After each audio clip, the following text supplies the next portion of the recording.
Soyez bénis, soyez les bienvenus à ce moment de partage. Nous avons commencé un voyage. On sera surtout au thème de ce voyage avec ce que nous allons partager aujourd'hui ensemble. Le thème, c'était mon but, de connaître. Et le fameux verset qu'on a utilisé, c'est Philippiens chapitre 3, le verset 10, qui dit « Mon but est de le connaître, lui et la puissance de sa résurrection ». Aujourd'hui, nous allons voir un thème qui n'est pas commun, c'est-à-dire qui est souvent pris comme un thème qui est très bizarre, c'est-à-dire dépenser sa vie pour Christ. Comment dépenser sa vie pour le Seigneur? Quand on dit quelqu'un, voyez, est passionné par exemple pour Christ, on voit aujourd'hui les gens qui sont passionnés de football, regardez un peu ce qu'ils font, regardez surtout les Anglais. Quand il y a un match de football en Angleterre, il y a plusieurs jeunes qui se trouvent, voyez, derrière les barreaux, parce que, voyez, ils associent la violence, la passion et le football ensemble en Angleterre. Mais écoutez, quand on dit que quelqu'un est passionné du Seigneur, qu'est-ce que cela veut dire? C'est quelqu'un qui est imbibé de la connaissance du Seigneur, qui est prêt à tout pour lui, qui est même prêt à mourir pour la cause de l'Évangile. Vous savez, il y a des lieux dans des parties du monde, on vous demande, quand on doit vous baptiser, on vous demande, vous avez accepté Jésus comme votre sauveur, vous dites oui, vous l'avez confessé, vous dites oui, et puis on vous dit, est-ce que vous êtes prêt à mourir maintenant pour lui? Si vous avez pris un engagement pour le Seigneur, on vous pose, et si vous ne répondez pas oui, on ne vous baptisera pas, parce que il y a des gens de l'autre côté qui sont prêts à mettre fin à votre vie. Vous savez, au jour d'aujourd'hui, on a un problème. On n'a pas compris qu'il faut tout ce qui est mythe qui est derrière la mort. Ceux qui n'ont même pas compris l'évangile ont démystifié cela. Et au jour d'aujourd'hui, il faut comprendre qu'il faut apprendre à dépenser sa vie pour le Seigneur. On va voir ça surtout dans notre moment de partage. Et vous savez, les gens qui sont passionnés de football, comme je l'ai dit, tels que les fans de football anglais, que j'avais dit tout à l'heure, peuvent être très violents. Ils sont prêts à tout à cause d'un seul match. Et si vous travaillez, par exemple, pour une institution, vous serez évalué après des années et vous serez payé en fonction de cette évaluation. Et cependant, le prix que Dieu réserve pour la vie, ou bien pour votre vie, vous voyez, on ne peut pas l'évaluer avec tout ce qui est dans ce monde, comme matériel, ou bien elle dépasse même la conception humaine. Et dans le livre d'Apocalypse, chapitre 21, le verset 14, il parle de, voyez, il parle de la ville où nous allons résider. Ça c'est, si vous voulez, la ville qui sera le lieu de votre résidence, après avoir travaillé pour le mettre ici-bas, après avoir dépensé votre vie pour le mettre ici-bas, après avoir dépensé vos talents, voyez tout ce que vous connaissez, pour le mettre ici-bas. Il dit la muraille de la ville avec 12 fondements. Vous imaginez, 12 fondements. Et sur les 12 noms des 12 apôtres de l'agneau. Et la Bible dit, celui qui me parlait avait pour mesure un roseau d'or, afin de mesurer la ville. Même, voyez, ce qu'il servait à prendre les mesures était un roseau d'or. Ses portes et ses murailles. La ville avait la forme d'un carré et la longueur était égale à sa largeur. Il mesurait la ville avec le roseau et trouva 10 000 stades. La longueur, la largeur, la hauteur en étaient égales. Et là, vous savez, ce qui m'a surtout... La Bible dit, les murailles étaient construites de jaspe, la ville était d'or pur, semblable à du verre pur. Et puis il y a un verset qui dit, les fondements de la ville étaient ornés de pierres précieuses, de toute espèce. Et on en cite autant, on parle de calcédoine, d'émeraude, vous voyez, de saldoniste, de sardoine, de chrysolite, etc. Maintenant il dit, le verset qui suit, il dit, les 12 portes étaient 12 perles, chaque porte était d'une seule perle, et la place de la ville était d'or pur, comme du verre transparent. Je ne vis point le temps de la ville, car, ça c'est très intéressant, la ville, voyez, le Seigneur, Dieu Tout-Puissant et son temple, il était celui qui était la lumière de la ville. Ça, c'est la ville qui est la récompense qui vous attend. C'est le lieu où vous partez. Et donc, quand on sent ce qu'il nous poursuit dans la vie, voyez, votre vitesse dans la vie, elle est déterminée par ce qu'il vous poursuit.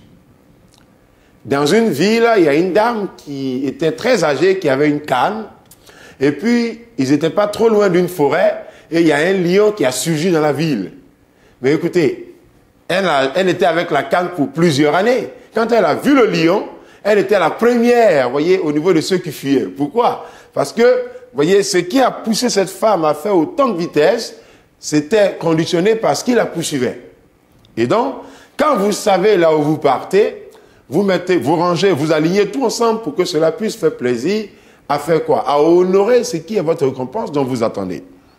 Le Seigneur est en train de dire que ceux qui ont travaillé pour lui, ceux qui ont dépensé leur vie pour lui, ceux qui ont servi de martyrs, qui ont payé le prix pour lui avec leur vie, Dieu va les récompenser. Il dit, je vais préparer une place pour vous.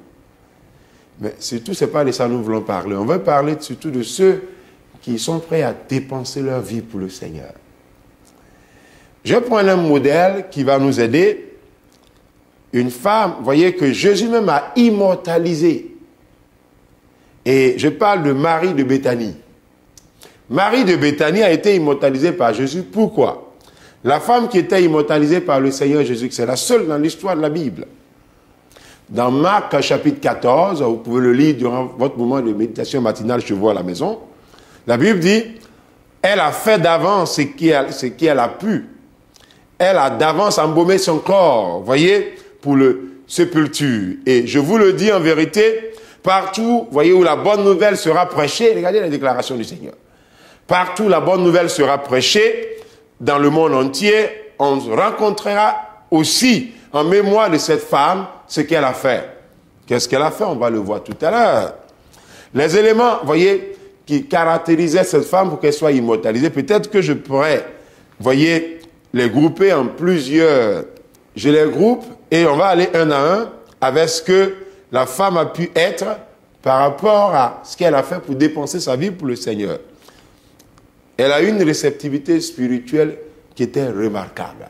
C'est-à-dire, dans Luc chapitre 10, c'est le texte de base, elle avait une sœur nommée Marie qui s'étant assise au pied du Seigneur, écoutant la parole, mais Marthe, occupée à divers soins domestiques, et suivait et dit, Seigneur, cela, voyez, cela ne te fait rien que ma sœur, voyez, me laisse seule pour servir, et dis-lui donc de m'aider. Regardez ce que le Seigneur dira. Le Seigneur lui répondit, Marthe, tu t'inquiètes et tu t'agites pour beaucoup de choses. Une seule chose est nécessaire, Marie a choisi la bonne part. Vous savez, dans la vie, on s'inquiète pour beaucoup de choses qui ne sont pas nécessaires. On tourne pour beaucoup de choses qui ne sont pas importantes ou nécessaires. Il y a des personnes qui sont, vous voyez, à la poursuite de autant de futilités dans la vie.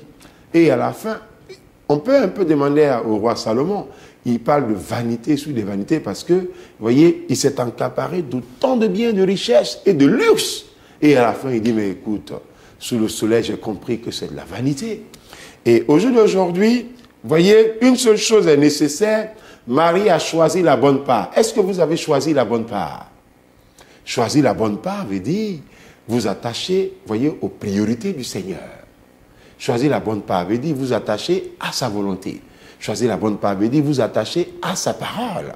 Est-ce que vous avez choisi la bonne part? Il dit que ce livre de la loi ne s'éloigne point de ta bouche, médite la jour et nuit, c'est alors que tu réussiras. Et puis il dit, fais de l'Éternel tes délices, je te donnerai tout ce que ton cœur désire. Quand vous choisissez la bonne part, Dieu vous donne ce que votre cœur désire. Vous ne luttez pas pour cela. Cela est mis à votre disposition. Marie n'a pas seulement, voyez, et puis elle n'a pas seulement fait embaumer le corps du Seigneur, mais elle a aussi écouté la parole. Vous voyez, aujourd'hui il y a des personnes qui préfèrent être seulement en train d'être dans le domaine matériel ou dans le domaine physique. Non, elle n'a pas cherché seulement à embaumer. Pour embaumer, vous savez, ce que Marie a mis à la portée du Seigneur, pour embaumer son corps, quand on chiffre ça, c'est énorme. C'est énorme. On en parlera tout à l'heure. Elle a une considération importante de ce qu'elle disait, ce que disait le Seigneur. Elle a été une femme équilibrée dans ses réactions. Elle n'est pas restée comme une femme, si vous voulez, qui n'était pas équilibrée. Et puis un deuxième élément, elle a eu une résignation qui était tranquille. Pendant que Jésus arrivait, elle ne s'est pas laissée emporter. Vous voyez, elle n'a pas été émotionnelle ou sentimentale. Elle n'est pas allée chercher ailleurs. Elle est restée tranquille sur place, voyez, parce qu'elle savait ce qu'elle avait besoin de celui qui arrive, qui était le maître. Ne vous laissez pas distraire par les futilités. Dans le monde aujourd'hui, on suit pas mal de futilités qui nous empêchent de, voyez, de dépenser notre vie pour le maître. Et voici une des raisons pourquoi vous devez vous ressaisir. Ressaisissez-vous parce que Dieu a un plan pour vous. Il voit au-delà de ce que vous considérez être priorité. Lui, il a des priorités et pour connaître ses priorités, il faut s'approcher de sa parole. La parole de Dieu sert de boussole, sert d'orientation. C'est le manuel que Dieu a mis à votre portée pour que vous soyez, voyez, en accord avec lui. Et vous avez besoin de cela. Et puis ensuite, elle est restée au pied du Seigneur pour recevoir des enseignements. Apprenez à rester au pied du Seigneur. Recevez les enseignements. Lisez la parole de Dieu tous les jours de votre vie. Moi, j'en connais un collègue qui passe 12 heures devant la parole. Vous savez, il est important de se permettre de s'approprier la parole chaque jour, au moins le matin, à midi et le soir. Chaque fois que vous avez, voyez, un moment de pause, prenez au moins 1 heure, ça va vous faire du bien. C'est toujours accompagné de bénédiction. Elle est restée, voyez, elle est aussi restée auprès du Seigneur pour recevoir son réconfort. Dans Jean 11, 32, il dit, lorsque Marie fut arrivée là où Jésus était et qu'elle le vit, elle tomba à ses pieds. Apprenez à tomber aux pieds du maître. C'est vous qui allez en gagner. Ça va vous faire du bien. Si tu t'assois aux pieds du maître, mon frère, voyez, rien ne mourra dans ta vie parce que le maître, c'est la vie. Il est la vie ambulante. Et donc, Jésus-Christ est notre seul appui. Et ça vaut le coup de mettre tout à sa portée parce que c'est vous qui allez en bénéficier. Et puis ensuite, elle s'est tenue au pied du Christ pour le servir. Dans Jean 12, 3, Marie ayant pris une livre d'un parfum de nard d'un grand prix, voyez, oignit les pieds du Seigneur et elle lui essuya les pieds avec ses cheveux qui étaient le symbole de sa gloire. Elle a essuyé, regardez l'honneur qu'elle a apporté à son maître. Regardez, elle est venue embaumer. Oh non, c'est pas possible. C'est qu'elle devait faire. Quand, voyez, quand on attend souvent, les gens sont prêts à dépenser autant d'argent dans les funérailles. Mais pendant que la personne est vivante, il faut faire déjà votre mieux. Moi, je vous le conseille. Si vous avez fait autant durant la vie de la personne, vous n'avez pas besoin de vous lamenter parce que c'est la terre qui repart à la terre après. Donc, qu'est-ce qu'elle a fait? Elle a même pris ses cheveux pour essuyer les pieds du maître. Vous voyez, le parfum de nard dont on parle ici, ce qui est choquant, vous savez, ce que Marie a mis à la portée du maître équivaut, vous voyez, au travail d'un ouvrier, à des talents, qui n'est pas moins de, si vous voulez, 250 000 $. Si on veut quantifier ça en termes de valeur ou de prix. Mais au jour d'aujourd'hui, regardez ce que ça a coûté. Elle a donné son temps. Elle a donné ce qui est issu du fruit de son labeur. Elle a pris sa gloire pour essuyer les pieds du maître. Cela sous-entend, regardez tout ce qu'elle a donné, ses talents. Elle s'est rendue disponible. Qu'est-ce que Dieu a de vous? Quelqu'un m'a dit, non, pasteur, tu sais, moi je travaille, mais un jour vous récompenserez à votre travail avec peut-être un petit pot de fleurs. Vous dites, ah, il a travaillé pour 30, 40 ans, nous te remercions. Mais Dieu, qui vous a appelé, est parti préparer un lieu pour vous. Vous pouvez, vous savez, quand on aime quelque chose, on trouve le temps pour cela. Vous pouvez vous permettre de trouver le temps pour le Seigneur, parce que vos temps de loisirs, vous pouvez les partager avec celle du Seigneur. Vous n'êtes pas occupé 24 heures sur 24.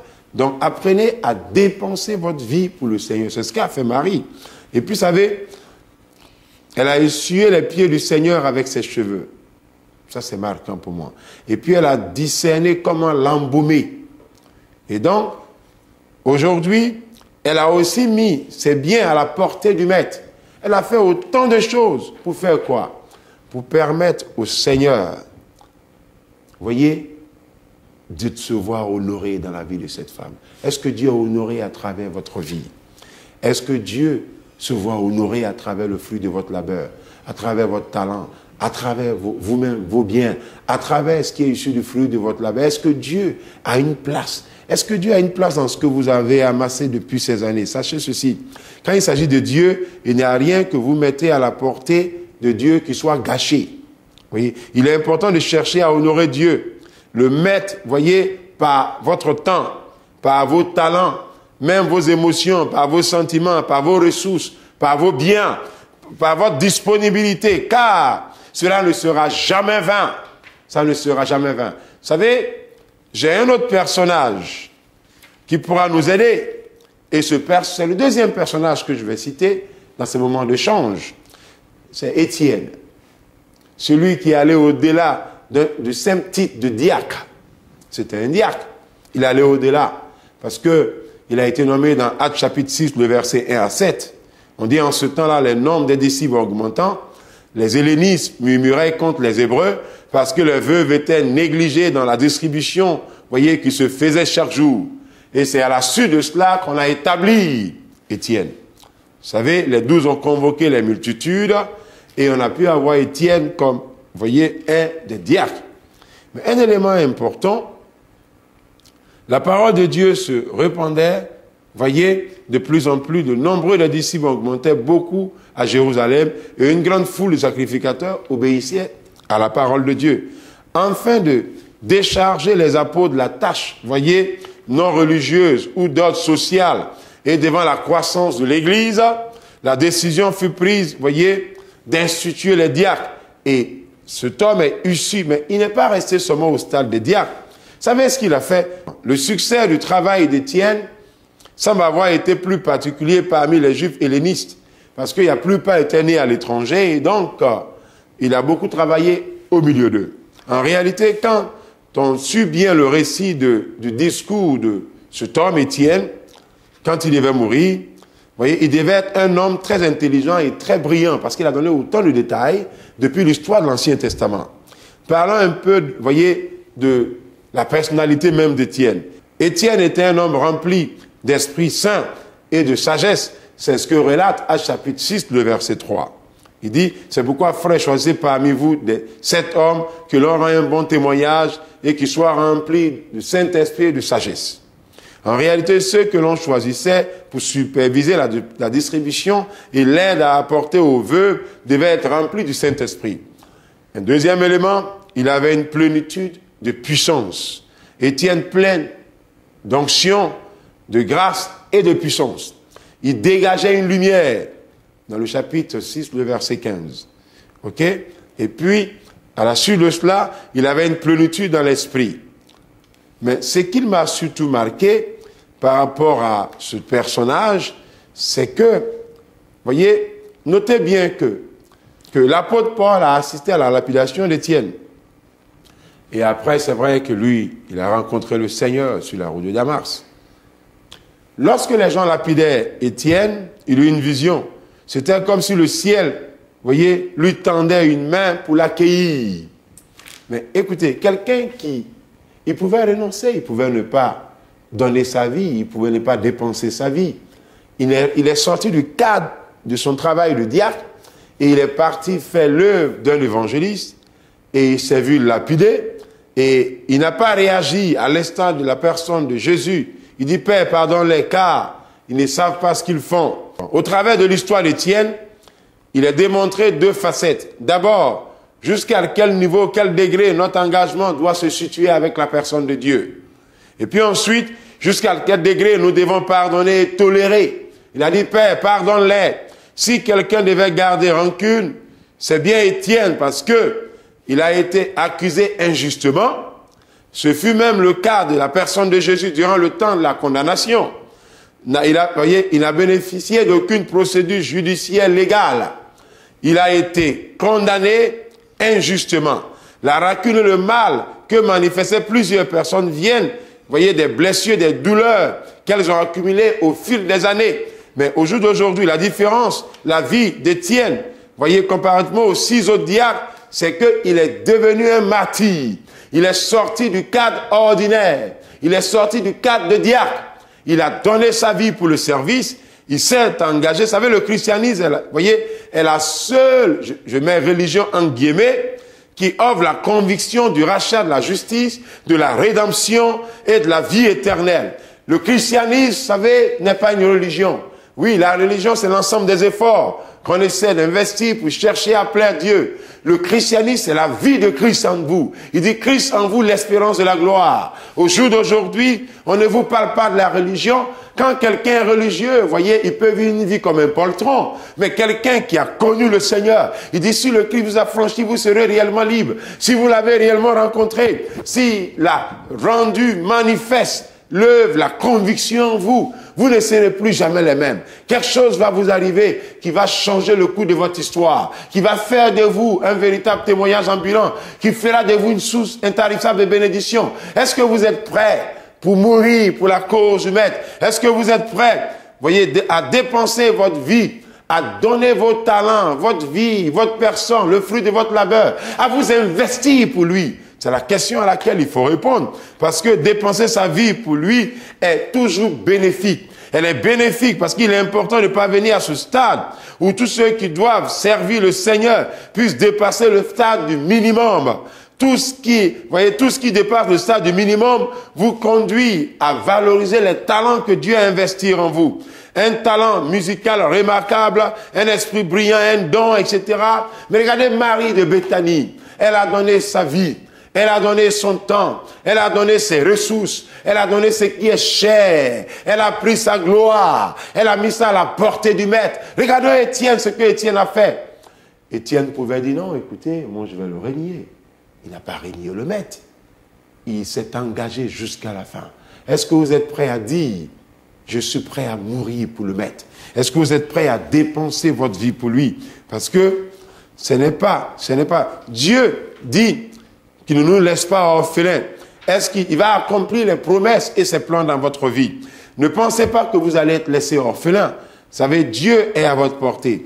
Il y a un verset d'Apocalypse qui dit « Sois fidèle jusqu'à la mort ». Je crois c'est le chapitre 2, le verset 10b. Il dit « Sois fidèle jusqu'à la mort et je te donnerai la couronne de vie ». Est-ce que vous êtes prêts pour la couronne de vie? Il est donc temps de se relever de son sommeil. Voyez, d'être animé d'un nouveau départ, d'être passionné pour le Maître, d'apprendre à dépenser. Vous savez, si vous avez peur, vous allez mourir.